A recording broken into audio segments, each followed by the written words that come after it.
Adobe Photoshop Elements possède une fonctionnalité de reconnaissance des visages. Vous allez ainsi pouvoir marquer rapidement vos photos selon les personnes qui s'y trouvent. Alors cela peut s'avérer très pratique si vous souhaitez par la suite partager vos photos ou retrouver uniquement celles où figure un ami par exemple. Donc je vais ici simplement sélectionner l'album Amis d'un simple clic qui se trouve ici, je clique dessus et comme vous pouvez le voir, cet album contient différentes photographies de personnes. Alors si je double-clique sur l'une de ces photos, comme par exemple ici, je réalise un double-clic et automatiquement, j'ai une reconnaissance de visage qui a été faite, comme vous pouvez le voir à l'aide de ces petits carrés qui apparaissent sur les visages de mes personnes. Alors j'ai un cadre, et on me demande alors qui est-ce. Je peux alors cliquer dessus et rentrer par exemple un nom. Je clique alors ici par exemple et je saisis Hervé. Et j'appuie sur la touche Entrée pour valider. Alors comme vous pouvez le voir, Hervé Martin, qui est un de mes contacts Facebook, apparaît aussi ici. Il s'agit bien de la même personne. Je clique donc sur OK. Alors si je souhaite maintenant revenir à mon album de photographie, il me suffit tout simplement de cliquer à nouveau sur Grille. Je peux ainsi me déplacer à l'intérieur de mon album, comme vous pouvez le voir ici, afin d'attribuer différents noms à mes visages, au visage de mes personnes.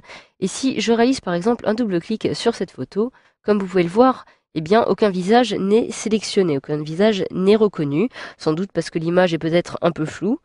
Et si je souhaite maintenant marquer malgré tout ces visages, il me suffit alors de cliquer sur Marquer un visage, afin d'identifier manuellement les personnes qui s'y trouvent. Alors automatiquement un petit cadre apparaît, je peux ainsi le déplacer en réalisant un clic dessus et en maintenant mon clic enfoncé. Je peux de la même façon réduire ce petit cadre directement à l'aide des petites flèches. Je peux maintenant saisir un nom directement dedans. Je clique une fois et je saisis alors par exemple Fanny.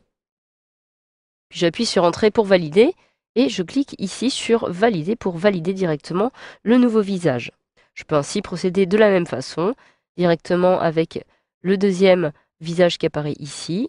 Je déplace et je redimensionne mon cadre. Et je saisis alors Léa. Et j'appuie sur Entrée pour valider. Alors si vous souhaitez maintenant retrouver les différentes personnes que vous avez marquées, il vous suffit de vous rendre directement dans l'onglet Personnes qui se trouve ici, dans lequel vous pouvez retrouver les différentes personnes que vous avez marquées. Je retrouve ici par exemple Fanny, Hervé, Léa. Si je clique par exemple sur Hervé, je réalise un double clic dessus, je retrouve ici une photo dans laquelle celui-ci a été marqué, mais si je clique sur Rechercher plus, je peux retrouver automatiquement d'autres photographies dans lesquelles Hervé peut apparaître. Par exemple, sur cette photo, il s'agit bien d'Hervé. Je clique alors sur la petite flèche et je coche et Hervé. Et c'est la seule photo où Hervé apparaît. Je clique alors maintenant sur Enregistrer. Je peux ainsi scanner les différentes photographies qui apparaissent dans mes albums. À chaque fois que je retrouve Hervé, comme ici par exemple, il me suffit de cliquer pour valider à chaque fois qu'il s'agit bien de lui. Je clique alors sur OK, lorsque la petite fenêtre m'indiquant que tous les supports de cette personne ont été confirmés, comme ceci, et je retrouve alors bel et bien les différentes photos où ma personne Hervé apparaît. Alors vous avez aussi la possibilité de pouvoir trier vos différentes photographies selon les personnes qui s'y trouvent.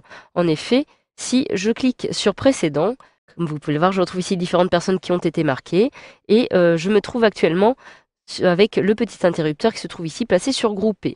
Si je clique sur Personne, comme vous pouvez le voir, le petit volet de droite a disparu. Et ce petit volet va s'avérer très utile lorsque je me trouve sur Grouper, puisqu'il va me permettre d'associer, par exemple, des filtres directement à mes personnes. En effet, j'ai la possibilité de les marquer comme amis, collègues ou famille. Par exemple, Hervé est un ami, je clique, je maintiens mon clic enfoncé, et je peux ainsi déplacer le contenu des photographies vers amis.